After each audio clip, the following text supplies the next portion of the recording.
Bonsoir ou bonjour à tous et bienvenue sur la chaîne Histoire de la Bible.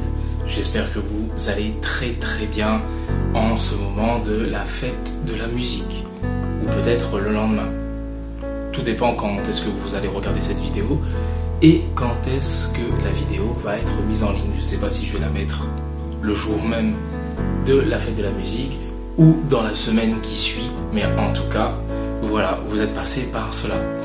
J'ai trouvé assez pertinent pendant ce moment qui passe, où on se rappelle de cette musique, pendant cette festivité tournée autour de la musique, de pouvoir parler justement de la musique spirituelle, de la musique chrétienne.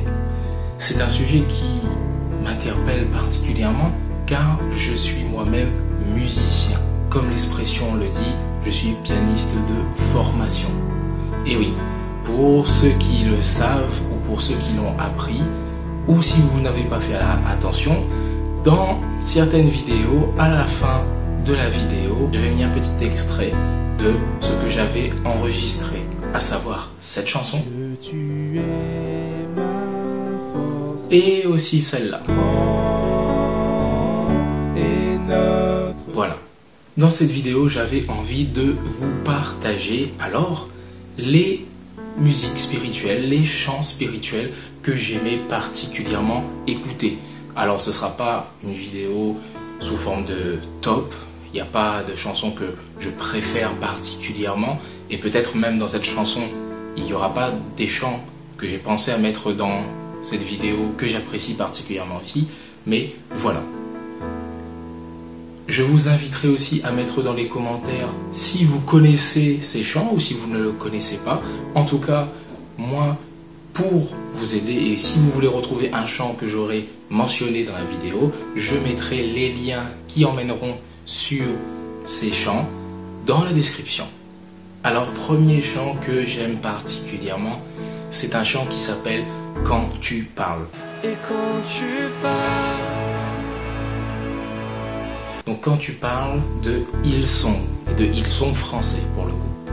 Donc c'est un chant que j'aime beaucoup, que je connais il y a quand même des années, mais que j'aime particulièrement car on nous parle de Dieu en tant qu'un créateur, on nous parle de Dieu en tant qu'un rédempteur, et on nous parle que par cette parole de Dieu, par ce qu'il fait, il a créé des choses grandioses, il a créé des choses merveilleuses, que c'est un Dieu de promesses. Et on nous parle aussi, et c'est cette partie que je préfère encore plus dans ce chant, cette partie où ce Dieu créateur finalement est ce Dieu rédempteur et ce Dieu qui peut recréer. On nous dit que quand Dieu parle, il crée des galaxies, il crée des animaux, il a créé l'homme. Mais on nous dit aussi que, et quand Dieu parle, nos échecs disparaissent. Quand Dieu parle, tout ce qui est mauvais en nous peut disparaître si nous le voulons et si nous nous tournons vers lui. Donc c'est un chant qui m'a touché vraiment particulièrement car cela nous rappelle ce que Dieu peut faire pour nous, que Dieu est un Dieu créateur, mais que Dieu est aussi ce Dieu recréateur, ce Dieu qui peut nous toucher encore, ce Dieu qui peut nous faire avancer, ce Dieu qui peut nous transformer, qui a tout fait pour nous et qui est prêt encore à agir pour nous si bien sûr nous le voulons. Deuxième chant, encore une fois de Hillsong français, j'aime beaucoup les chants de Hillsong justement. On parlait de ce Dieu qui arrive encore à nous toucher. Ce chant justement s'appelle « Viens toucher ma vie ». Seigneur, viens toucher ma vie à nous. C'est un chant que j'aime particulièrement, que j'ai appris il y a pas si longtemps de cela comparé à l'autre chant que j'avais dit avant, et c'est un chant vraiment merveilleux. Vous savez, parfois justement on peut arriver à se dire il y a comme un malaise, il y a comme une distance entre nous et le Seigneur. Parfois il y a des difficultés, parfois il y a la vie quotidienne, parfois il y a ce train-train quotidien qui fait que nous sommes éloignés du Seigneur, ou nous nous sentons éloignés du Seigneur et nous nous demandons mais Seigneur, qu'est-ce qui se passe? Pourquoi nous nous sentons si loin de toi? Et bien dans ce chant j'ai trouvé encore cette exhortation à nous faire comprendre que le Seigneur est encore là pour nous toucher, qu'il est là pour venir toucher notre vie. Et ça vraiment c'est quelque chose de merveilleux. Il est encore le Dieu des promesses, il est encore ce Dieu là qui est prêt à tellement déployé de choses pour nous et c'est tellement merveilleux, vraiment. Donc ce chant vient toucher ma vie. Je ne sais pas si vous le connaissez. En tout cas, dites-moi si vous le connaissez dans les commentaires.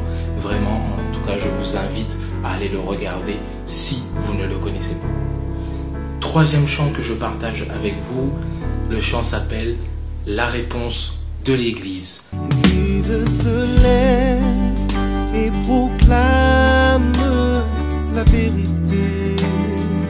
Donc la réponse de l'Église de Patrick Bonhomme, c'est un chant vraiment merveilleux. C'est un chant qui nous rappelle cette mission de l'Église, cette mission qu'a l'Église de toujours louer le Seigneur. Cela nous pousse encore dans la louange et dans la louange perpétuelle envers le Seigneur. J'aime particulièrement ce chant à un moment qui nous rappelle que dans toutes les difficultés, dans toutes les circonstances, nous devons louer le Seigneur. Vous savez, bien souvent, on se dit que on va louer le Seigneur, on sera dans la joie uniquement quand on est dans la joie, quand tout va bien. Mais justement, il y a des moments où ça va pas. Et pourtant, nous sommes quand même invités à louer le Seigneur. Et ce chant nous le rappelle qu'il est important de louer le Seigneur en tout temps. Ce chant nous dit justement que dans les épreuves, tu es digne de louange, Seigneur. Quand mes amis s'en vont, tu es digne de louange. Ce chant me faisait penser à l'expérience de Job qui avait tout perdu, mais vraiment tout perdu. La femme de Job, à un moment, va lui dire de maudire Dieu et de mourir. Et Job va lui dire, avec tellement de foi, mais pourquoi acceptons-nous la bénédiction qui vient de Dieu et pourquoi n'accepterons-nous pas le malheur? Ce Job-là, qui à un moment va dire quand bien même en parlant de Dieu, quand bien même il me tuerait, je continuerai d'espérer en lui. C'était cet homme qui déployait cette foi, qui ne comprenait pas pourquoi toutes ces épreuves lui arrivaient, mais il a gardé foi dans le Seigneur. Et nous sommes aussi invités à garder cette foi dans le Seigneur. C'est tellement compliqué parfois dans la vie, il y a tellement des choses difficiles, mais le Seigneur nous invite à toujours avoir foi en lui. Paul va dire justement à un moment, réjouissez-vous toujours dans le Seigneur, je le répète, réjouissez-vous. Nous devons être dans cette réjouissance, non pas qu'il est impossible d'être triste, mais nous ne devons pas demeurer comme ceux qui n'ont pas d'espoir. Nous devons toujours avoir cet espoir et nous relever, car nous devons louer le Seigneur pour ce qu'il est. Autre chant encore que je voulais vous partager, donc c'est un chant qui s'appelle « Ma promesse ». J'ai fait la promesse de te servir tous les jours. Ma promesse de Jean-Jean et Dan Luiten. Donc c'est un chant que j'aime aussi particulièrement car il me fait penser aussi à un autre événement, c'est le baptême. Ce chant me fait penser particulièrement à mon baptême, bien évidemment. Et peut-être vous, si vous le connaissez, ou peut-être vous, si vous allez l'écouter par la suite, il va vous faire penser à votre baptême ou à une promesse que vous avez faite à l'Éternel, ou peut-être prochainement. Donc ce chant vraiment montre que nous avons fait une promesse quand même au Seigneur. Nous nous sommes engagés avec le Seigneur à un moment dans notre vie à le suivre pas à pas, à avancer avec lui chaque jour. Et justement, cette notion de promesse, comme je l'ai dit, qui me fait penser à ce baptême tellement important, justement, ce baptême qui est cet engagement avec le Seigneur, qui soit baptême physique, baptême d'eau, où nous engageons devant tous, mais aussi ce baptême du Saint-Esprit qui vient après nous remplir aussi, remplir notre vie. Et c'est une lutte de chaque jour. Nous ne sommes pas à l'abri de tomber, nous ne sommes pas à l'abri des tentations. Le Seigneur ne nous a jamais caché cela. Mais, par contre, il nous promet d'être avec nous jusqu'à la fin. Et ce chant nous rappelle aussi que, dans cette notion de promesse, que les promesses du Seigneur, ces promesses en tout cas, ne failliront jamais. Face à notre promesse, les promesses du Seigneur sont toujours là et sont solides, justement. Et elles durent d'éternité en éternité. Donc voici un autre chant que j'aime aussi et qui me fait penser vraiment à mon enfance, parce que c'est un chant qui date vraiment, vraiment beaucoup. C'est le chant « Il a donné ses deux mains ».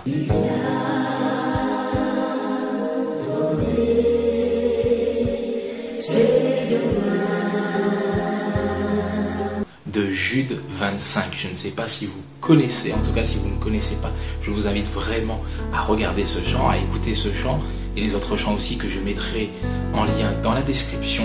Mais ce chant, je l'aime vraiment particulièrement car il nous rappelle quelque chose de tellement important, peut-être quelque chose aussi que nous avons tellement à un moment minimisé. Mais le Seigneur, et ce chant nous le rappelle aussi, il a donné ses deux mains pour toi. Il a donné ses deux mains pour moi, attaché à la croix.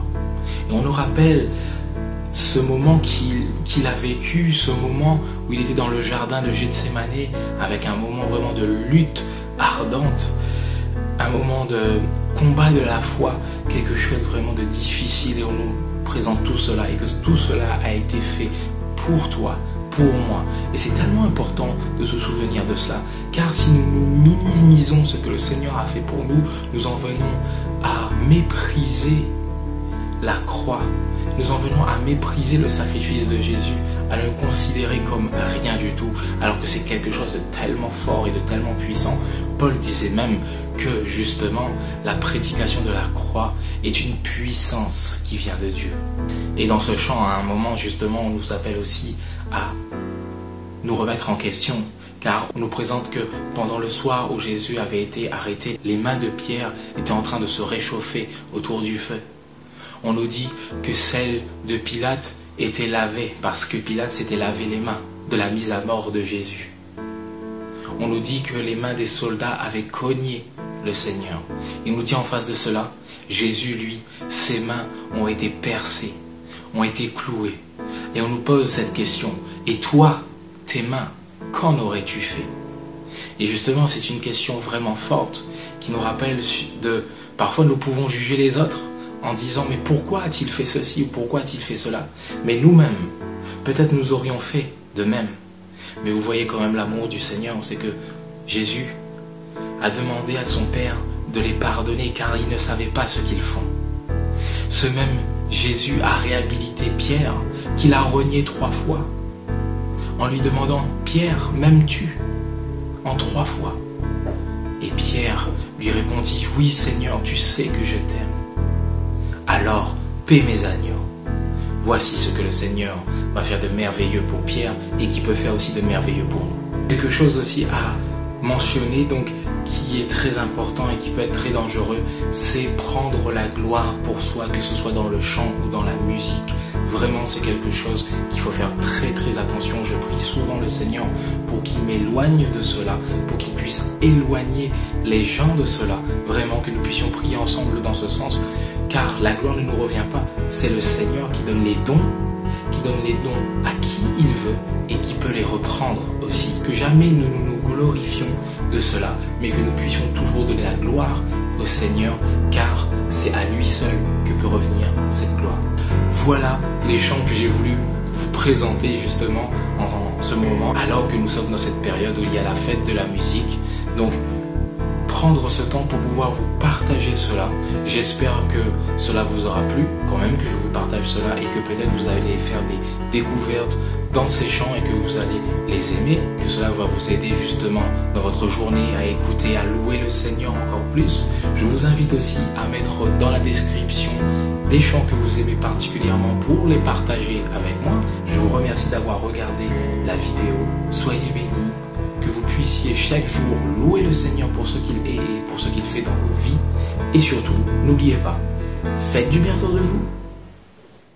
Un jour j'entendrai celui qui par le Saint-Esprit nous transforme et nous unit dans son amour infini. Il dira, c'était moi qui étais parmi